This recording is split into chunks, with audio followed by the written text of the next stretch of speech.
everybody, this is Ina again. I picked up these cute canvases and so I want to do something a little different today.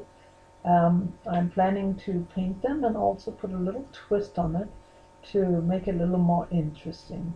So while I'm painting, I will put on some music, but then I will, explain a little bit more.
Alright, the little painting is just about done. I used acrylics, by the way. So now I'm cutting up some heavy paper to fit my little canvas, and I'm covering it in a book page because I want to make a little window frame. You can of course use craft paper, or you can paint white paper, or whatever you like to do. I just really like to work with script pages. I like to apologize here that the video is a bit choppy.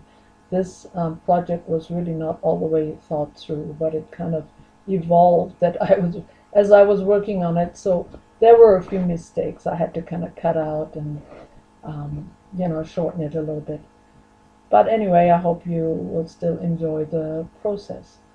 So here I distress it a little bit and use my Sharpie to bring out the edges a bit more.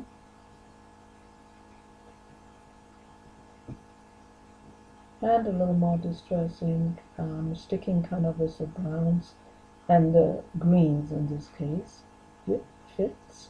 Now before I glue it down, I put a small piece of book page on the top and bottom of the canvas. That will allow me to cover all that already, so I don't have to paint it later on.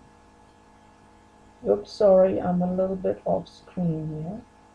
And now I'm measuring for the shutters. Again, I use the same material. Oops, sorry, again, off screen a little bit. Anyway, it has to go from one edge of the canvas all the way across the front to the other edge, so we can have room to glue it down. And after I bend the edges, I fold it in half and cut it in the middle, and there we have two little shutters. Now again, I'm covering these with book pages, and now I'm going to cut out two rectangles because I want to construct more detailed kind of 3D shutters. So I'm using a little strip of covered cardboard for a little support in the back. I added to both with just a little bit of glue, and this will help me to secure my little pieces of shutters. And those are the little pieces I will be using. You can measure them, but I kind of eyeballed it more or less, and it came out fine. As you can see over there, I've already done one shutter towards the left, but I will show you now how I construct them. Again, I gave it a little bit of distress ink, and now I'm gluing them down, starting at the bottom. I overlap them a little bit, I guess, like roofing. So you go all the way to the top of that.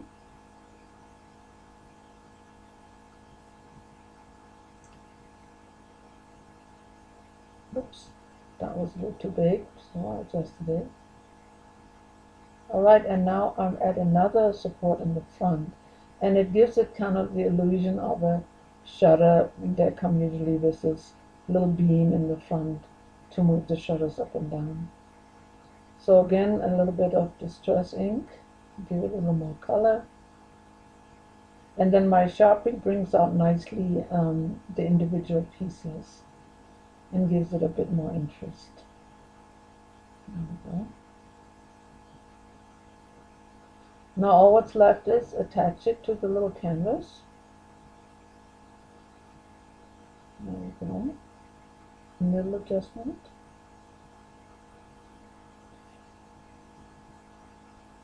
Now at this point I realize I want to put a little color in the inside, but I just stick with the distress ink and use the Sharpie on the inside. And now I'm using a little heavier green distress in each corner of the shutter to give it just a little more that 3D effect. And the whole frame gets a bit of ink as well. In this case I picked the brown. Alright, and there is my little frame. Now you need to let it dry really well before you start playing with it. But here it is, all what's left is to make a little closure. And I did also out of cardboard, and you will see it right here. So there's a little shutter, and when you open it, voila, there's my little painting. I hope you enjoyed this.